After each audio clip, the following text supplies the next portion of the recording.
सुमित्रानंदन पंत की रचनाओं का प्रतिपाद्य क्या है और उक्त कथन के संदर्भ में अपने विचार व्यक्त कीजिए। तो दोस्तों, सुमित्रानंदन पंत की रचनाओं के प्रतिपाद्य का उत्तर हम इस प्रकार से दे सकते हैं। सुमित्रानंदन पंत छायावाद के सुकुमार कवि माने जाते हैं। हिंदी साहित्य में उनका स्थान पश्चिम के रोमांटिक कवि विलियम वर्ड्सवर्थ के समान है। दोनों ने प्रकृति सौंदर्य के संदर्भ में सुंदर रचनाएं की हैं।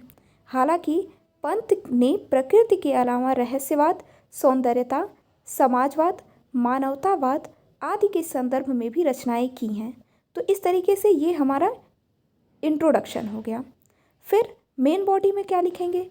पंत की रचनाओं के प्रतिपाद्य को समझने हेतु हमें उनके विभिन्न चरणों की रचनाओं को समझना होगा।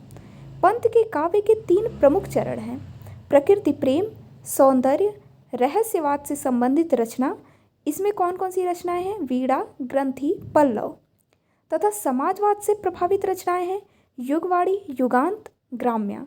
और तीसरी प्रकार की रचनाएं इनकी महर्षि अरविंद के दर्शन नव्य वेदांत के सिद्धांत से प्रभावित है। इसमें स्वर्ण धूलि और स्वर्ण किरण आदि हैं। उपरोक्त रचनाओं के आधार पर पंत के प्रतिपाद्य को अधोलिखित बिंदुओं के माध्यम से देखा जा सकता है। पहला है नवजागरण चेतना। जिस प्रकार द्विवेदी युग की रचनाओं ने नवजागरण की चेतना से लोगों को प्रभावित किया तथा मैथिली शरणगुप्त की भारत भारती रचना ने भारत की महानता का गौरव गान किया, ठीक उसी प्रकार पंत ने परिवर्तन कविता में कहा है: कहाँ आज वह पूर्ण पुरातन, वह सुवर्ण का काल, कहाँ यह सत्य वेद विख्यात, दुरित दुख दैन्य न थे जब ज्ञात। इसके पश्चात दूसरा बिंदु है कि प्रकृति से लगाव। पंत प्रकृति से अटूट प्रेम करते हैं, जिसके कारण वे समस्त छायावादी कवियों में इस संदर्भ में श्रेष्ठ नजर आते हैं। जहाँ महादेवी वर्मा की रचनाओं में मात्र कोमल प्रकृति है, निराला प्रकृति वैविध्य रखते हुए भी सुकुमारता में पंत से पीछे हैं, तो वहीं प्रसाद पंत के नज़दीक होते हुए भी पंत की प्रकृति प्रेम नारी प्रेम से भी बढ़कर है, जैसे बिंदु पर पीछे रह गए हैं। पंत कहते हैं कि छोड़ द्रुमों की मृदु छाया, तोड़ प्रकृति से भी माया, बाले तेरे बाल जाल में कैसे उलझा दूं लोचन, छोड़ अभी से इस जग को। इतना ही नहीं, प्रकृति की भयावहता को भी बखूबी प्रदर्शित किया है और उसकी कठोरता को लड़ताड़ते हुए भी कहते हैं: अरे निष्ठुर परिवर्तन, तुम्हारा ही तांडव नर्तन, विश्व का करुण विवर्तन। तीसरा पॉइंट ये है कि नारी के प्रति पवित्रता का भाव रखते हैं। पंत रीतिकालीन दृष्टि, जिसमें स्त्री को भोग की वस्तु समझकर उसके देह से प्रेरित रचना होती थी, उससे विपरीत प्रसाद के भाव नारी तुम केवल श्रद्धा हो की भांति पवित्रता को स्थापित करते हैं।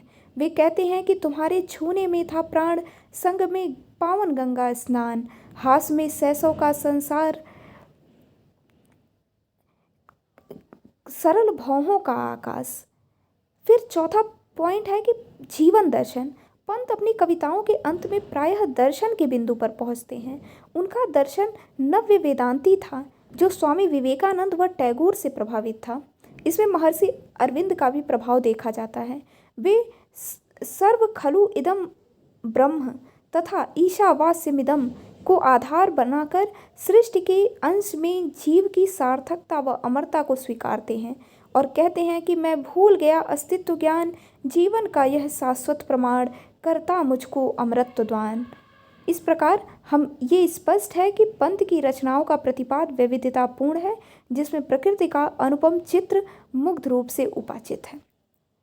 इसमें हम इन पॉइंट्स को ध्यान रख सकते हैं कि पंत के काव्य के प्रतिपाद्य को 3 चरण में पहले तो बताएंगे कि शुरू में ये प्रकृति प्रेम से संबंधित कविताएं लिखते हैं, दूसरे समय में ये समाजवाद से प्रभावित रचनाएं, और तीसरे चरण में ये महर्षि अरविंद के नव्य वेदांत से प्रभावित हैं तथा इन आधारों पर इनके प्रतिपाद्य को नवजागरण चेतना, नारी प्रेम, प्रकृति से लगाव, जीवन दर्शन इत्यादि खंडों में विभाजित किया जा सकता है।